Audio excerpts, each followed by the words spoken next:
We now return to Reckoning of New York. That's what this game is called.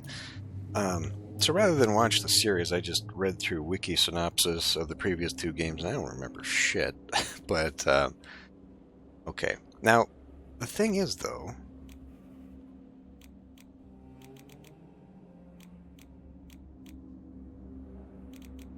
Valerie Duvall. This is not who I thought it was. The one from before was called Langley, and she ended up dying. Yes. I don't remember who this is. And her name didn't come up in the wiki either, so... whatever. Anyway, yeah, so, like... from what I can tell now, it's not so much like the Ravnos are daredevil risk-takers so much as they're risk-takers like opportunists. Like, save my own skin, take a risk kind of thing. Not take unnecessary risks, I guess. I don't know. It still kind of feels like it's on the rails just a bit. Like, I don't feel like I'm getting a choice. But we'll see. Up in the air. I've bought myself some time to find Reynard. Excuse me, I've found myself some time to find Reynard and scram out of this city before the Camarilla catches on. The only trouble is this caitiff tick clinging out to my back, which honestly is kind of my own fault. I need to figure out how to shake him off. So much for choices and detours.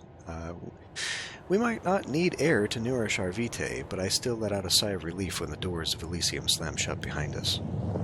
Talk about a crew of entitled assholes, holed up in their ivory towers sneering at kindred just scraping by to make dead ends meet. I hope they get a nice sharp stake to the foot. But hey, it's all good. My golden words and silver tongue managed to buy me some time to find Reynard. And get the hell out of Dodge before those clowns catch on that they've already hit the West Coast, or that we've already hit the West Coast. But the only hiccup for now is... keep making that face at me, and it might just stick that way. Shut your eyes and trust me. Oh yeah, quit staring. Good. I guess we're kind of bombastic a little too. Shut your eyes and trust me then. Maybe it's time you shut your eyes, pal, and let me navigate us to our destination. Just give it a 10 count before peeping. I would rather we didn't. Pauses mid-sentence.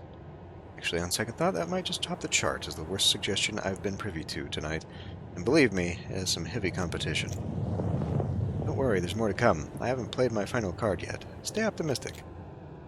So, yeah, like, I don't know, I wasn't fucking paying attention. It's 2024. It said so at the beginning of the game. So why the fuck does she got a Walkman on? Anyway. I know, there's this thing, like, people... I guess it was the same thing with me, too, like... all the vinyl nerds collecting records and 8-tracks and shit like that. Like, now, retro is the tech that I grew up with. People buying consoles and, like, original cartridges and shit like that. Like, you know? Like, probably just buying Walkmans and the cassette tapes just for the clout. Whatever. Anyway, I whirl around, is exasperated. I could never be a vampire. I'd be so fucking angry. I'm only 40 years old. If I was like 400, fuck. I whirl around, his exasperated sigh chasing after me. Be what may, this caitiff tick's gotta go. Look, the sun's about to rise. We can pick up this little dance of ours again tomorrow night, okay? Let's get moving. My haven isn't even in this part of town. Hold up, what do you mean your haven?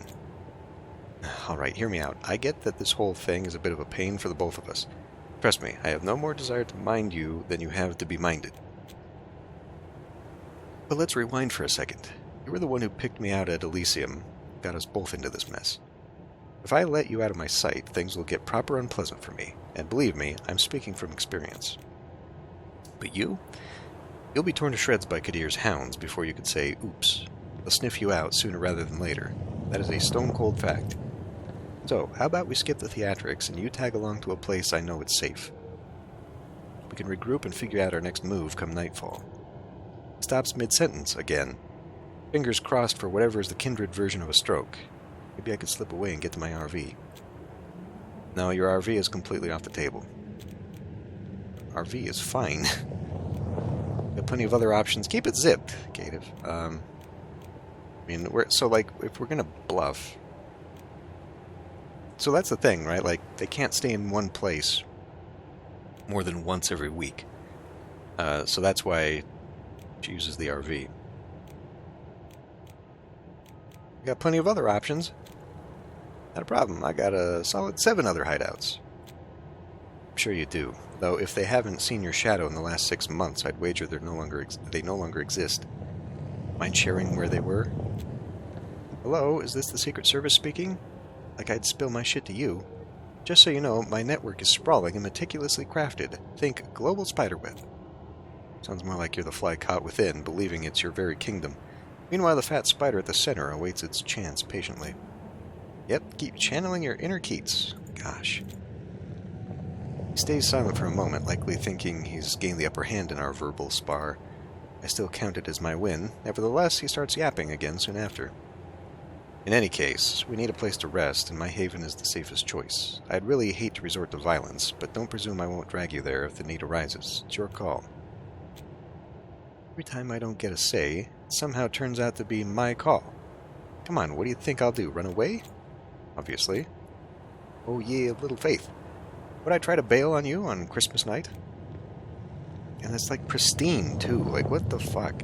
That's original, too. It's got the square edge.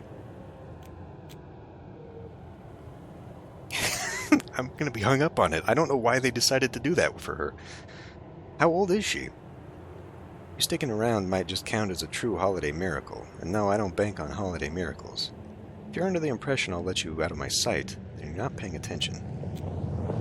Come on, let's not dilly-dally. Dilly-dally? Did they embrace him in a Dickens novel? What about charming? Being charming. All right, after you. Stubborn as I am, it turns out Mr. Thin and Mean over there is just as immovable. Arguing seems futile. Time for a different approach. I toss him a thoughtful glance, noticing him leisurely fiddling with one of those ugly rings adorning every conceivable part of his hands. Didn't see that. The jerk. My gang would eat him alive, but I can deal with him on my own just fine. All I need is a little bit of inspiration. After a quick look around, a couple of schemes start to take shape. Bouncer looks like a easy to fool. How about a magic trick? I mean, we're all about magic. Let's play the Hungry as Hell card. How about a magic trick? I mean, that's kind of my thing, right? How about a magic trick? Lifting his ring might be a bit ambitious when he's so wired, but I've got other tricks up my sleeve. Where are we at?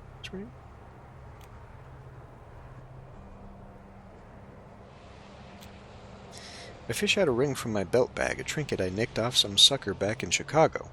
It's a piece of junk, really. No pawn shop would glance twice at it, but you never know when a useless thing might come in handy. Clear my throat awkwardly and evoke an appropriately embarrassed face. So, what I'm trying to say is, I'm sorry for getting snappy earlier. Rough night, you get it? Does have the little dice cube necklace I just noticed, so she's all about gambling and taking a chance. He, on the other hand, seems to have tragedy masks on his belt? And I don't see any goddamn rings on his hand. Or the cigarette. I don't know what the fuck is going on here.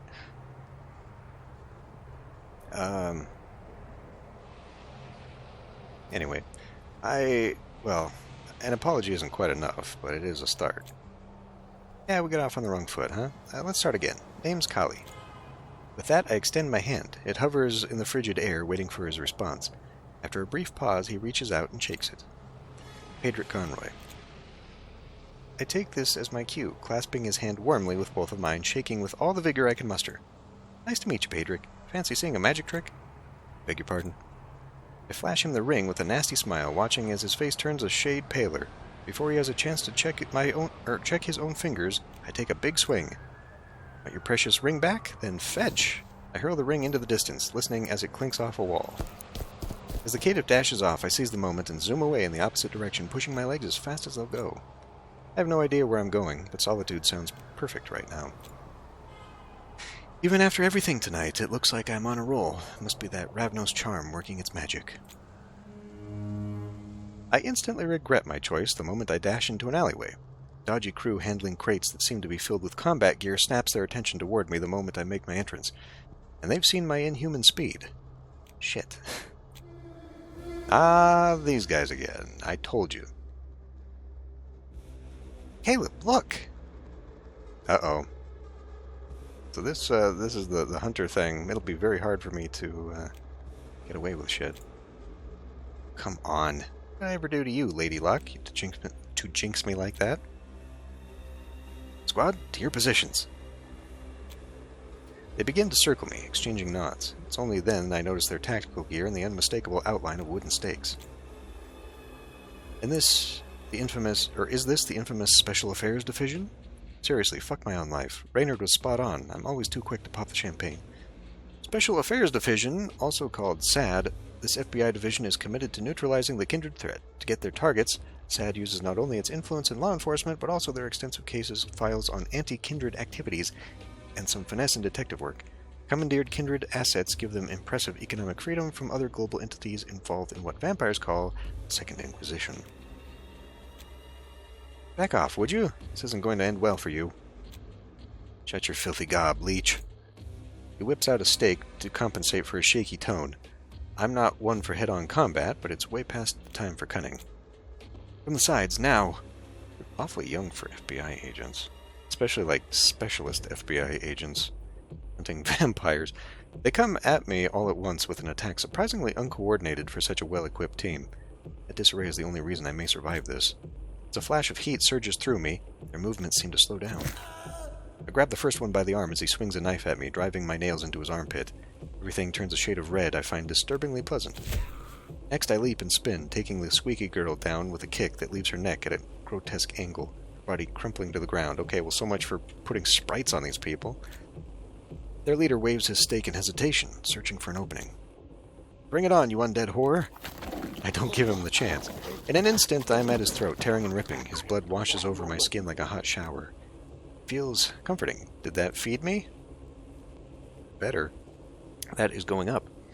As the chaos fades, there I am, perfectly unharmed, covered in blood, amid the carnage, swept up in the rush of victory. Tonight is definitely my night.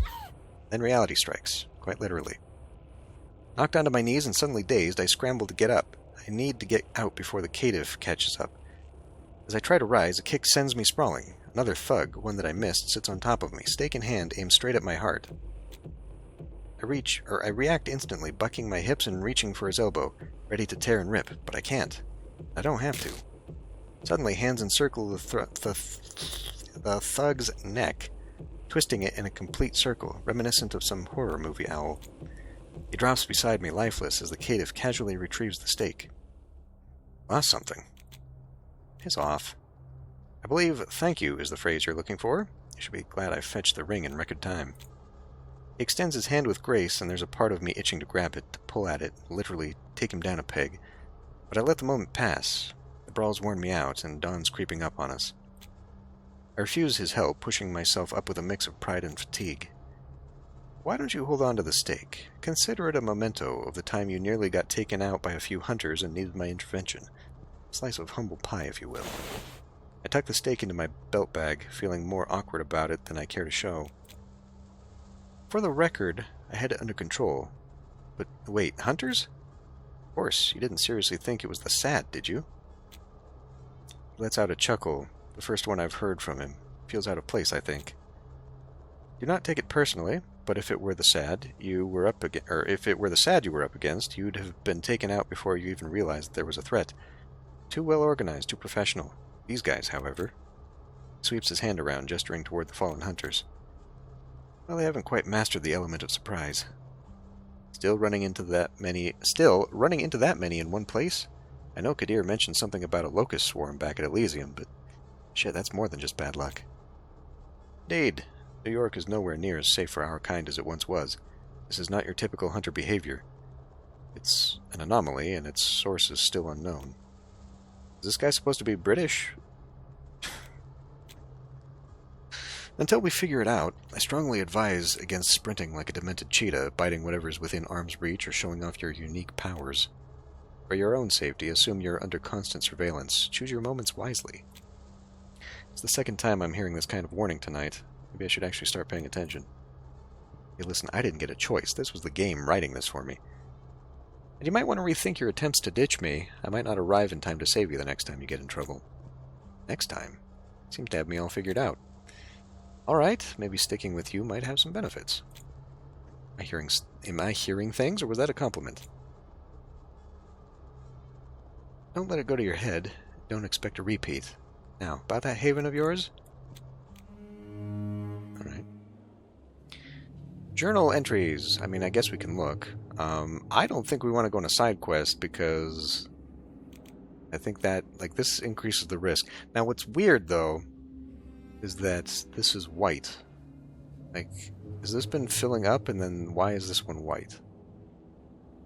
Why isn't that one white? I think we'll save the risk for a little bit later. The second I shook off my caretaker, bam, hunters popped out of nowhere. I held my own until one of those assholes caught me off guard. I hate to admit it, but Patrick swooped in and saved my undead ass. Caleb, oh, he's even given a thing here. Devoted to the cause and ruthless beyond his years. He's not afraid to get his hands dirty. He's dead now, isn't he?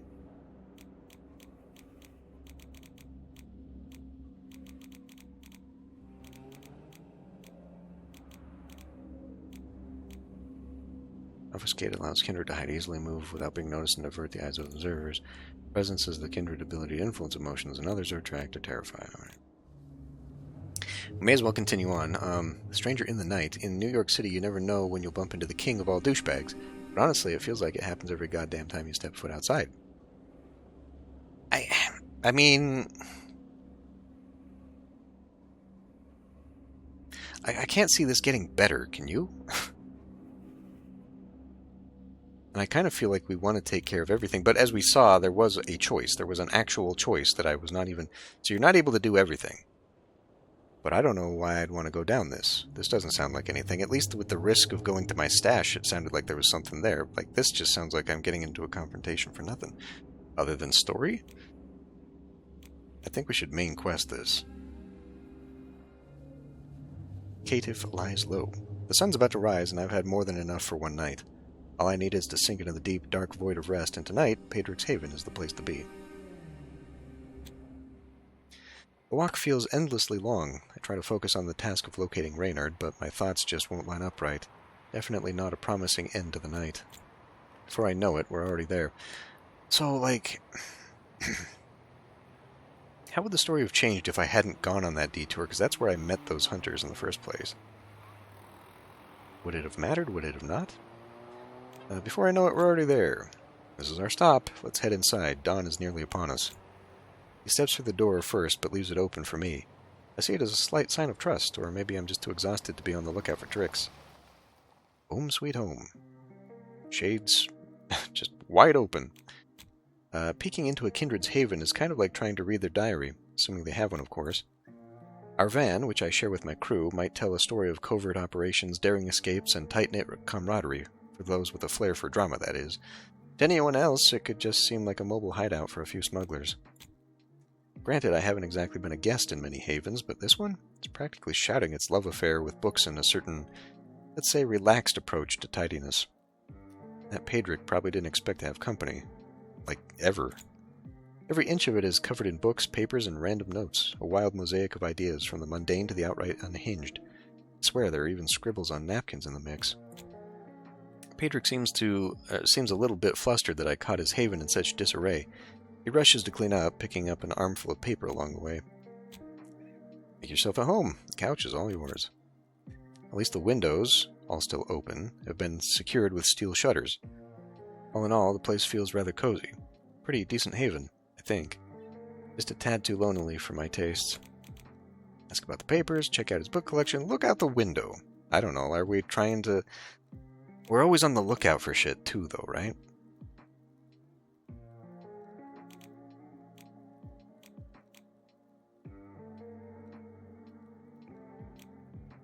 But we should always be looking for an escape, because we're like skittish, right? We gotta keep ourselves safe, so do I look out the window for safety?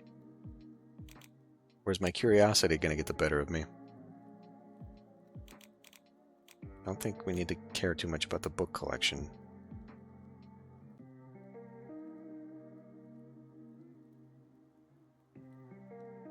then again, we might learn more from that, because he's probably not going to mention much about the papers.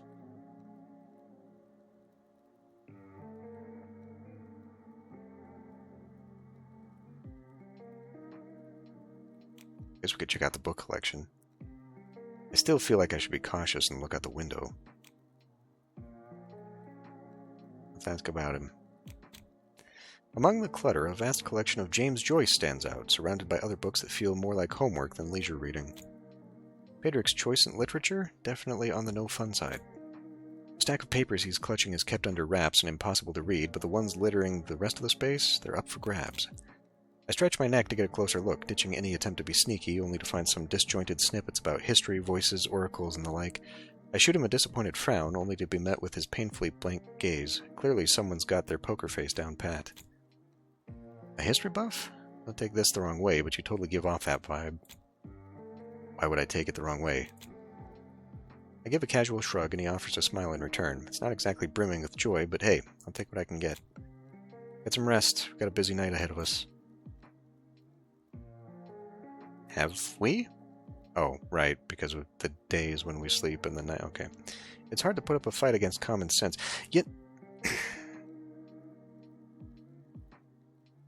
I mean, just practically speaking, right? You get more done as a vampire in the night, right? So, like, I guess New York is kind of north, but surely you'd want to go, like, north-north. As far as you can. As far as would make sense. I understand New York would be like a power center, and so, you know, you'd want to close to that or whatever, but, like, it just seems like, you know, if you're making a vampire base, you'd want to set it somewhere. And then, you know, as the earth tilts, you'd want to move, right? So that you'd be constantly zipping up and down, but whatever. It's hard to put up a fight against common sense, especially when you're running on empty. I give him a vague wave, settle on the couch amid a few stray papers, and let myself sink into the deep, dark void of rest and hope he shuts the goddamn windows. Because I'm not doing it. A few hours prior.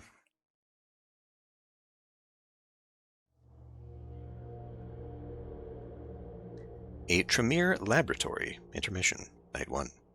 The steady drone of machinery blends with the aroma of ancient dust and robust alchemy, conjuring a palpable atmosphere that teases the senses. It's a relentless reminder of the raw power in action, a sensation that never leaves you, no matter how far away you go. Is it a common theme among Tremere labs, or did she add a personal twist just for my sake? Tremere, the arcane clan Tremere, were once a house of mortal mages who sought immortality but found only undeath. As vampires, they've perfected ways to bend their own blood to their will, employing their sorceries to master both the mortal and vampire world. Their power makes them valuable. Few vampires trust their scheming ways. So I guess maybe that's why they're called usurpers. Like, if they were human that made themselves into vampires, they wouldn't have a sire, right? Because, again, I'm vague on the lore. I used to know it a little bit, but I feel like the brood of Cain became the sires of the various clans. So, like, his children are the 12 clans? 13 clans? 14 clans now? I don't know. There's been a couple updates to the editions of the game, and I don't know where we're at because I never pay attention to that stuff. Anyway, it's beside the point tonight. Tonight, the stakes are sky high. No room for getting sidetracked. Ashling, I'm only going to ask this once. You do understand all the specifics, correct? The procedure and the risks that come with it? My gaze drifts down to my necklace, the symbol of my cause. Nod in silent agreement. Make no mistake, should you attempt to violate our arrangement, I have my methods to track you down. Believe me, that would be far less pleasant than what's coming next. Just get this over with, shall we? I'm instantly hit with pain so intense it feels like my flesh is being torn asunder. No matter how much I try, I can't black out for even the briefest moment of blissful reprieve. My consciousness clings on, as stubborn as I am, as if making me pay for my plentiful sins, or paving the road for the new ones to come. But the agony is worth it, so is the prize that's coming after. Okay. I believe that is probably our wayward sire. Because who else would it be? Just say.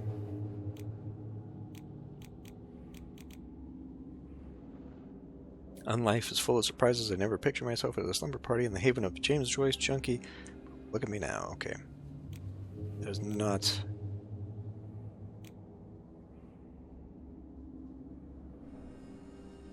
I really need to be paying attention to every little thing that pops up because I don't know if that said glossary or journal. Whatever. Time to end this one here. I'll see you next time.